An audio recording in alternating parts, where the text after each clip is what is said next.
Zəhmət olmasa sözünüzü təqdim edin. Mən Cəfərov Ələndar Mədətoğlu 1945-ci ildə Kəlbəcər rayonu Qaraçanlı kəndində anadan olmuşam. 50-ci ildə Böyük Vətən müharibəsinin ağır acılarını yaşayan xalqımız, millətimiz olsun, aclıq deyilən bir bəla ilə üzləşmişlər. O vaxt atam bütün ailəni götürüb Göyçə mahalına köçmüşdü. Göyçə mahalında Qaraqoyunlu kəndində məskunlaşmışıq. Orta məktəb illərini və mən Qaraqoyunlu və Zot kəndlərində keçirmişim. Sonra mən 65-ci ildə Tibb Universitetinin Pediatriya fakültəsinə girdim.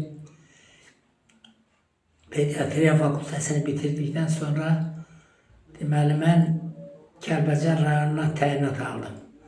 Kəlbəcər rayonunda 4 ay işləyəndən sonra 1971-ci il dekabr ayın 1-dən məni Kəlbəcər şəhər uşaq xəstəxanasına baş həkim təyin edilər.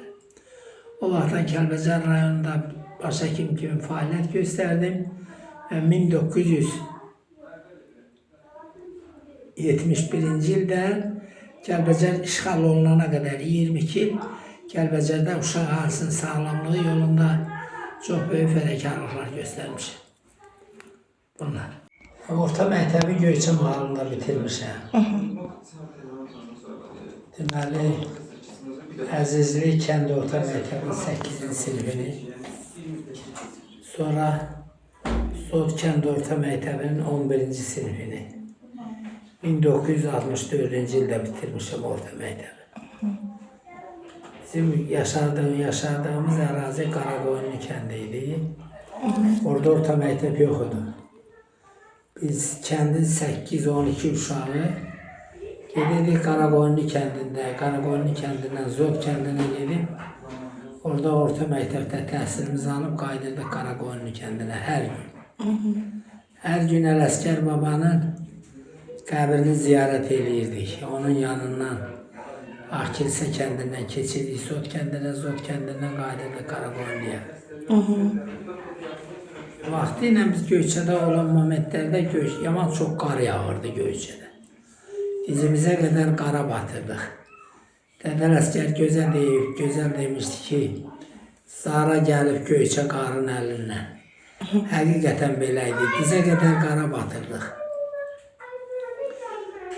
Mən Göyçəni tez-tez yad eləyirəm. Balaca vaxtından biz köçmüşük Göyçə mahalına. 5 yaşımda olanda mən Göyçə mahalında gözüm açıb Göyçəni görmüşəm.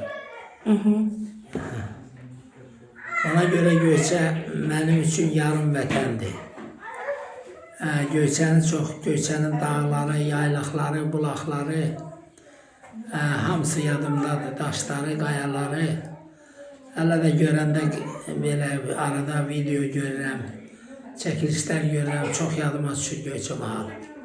Məndən soruşurlar ki, Göyçəyə qayıtsam, neyini yersən? Deyirəm ki, öz evimizin qabağında 5 dəqiqə oturub, sonra tələbəli yanlarımı yadıma salaram. Sumkamı əlimə alıb gedib Zot kəndində, məktəbin qabağında biraz oturub qayıdaram Qaraqoyunluya.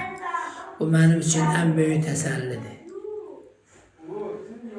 Allah qoysa Zəngəzura qayıdaraq, Göyçə mahalına qayıdarıq. İnşallah. O torpaqları bir də ziyarət eləyərik.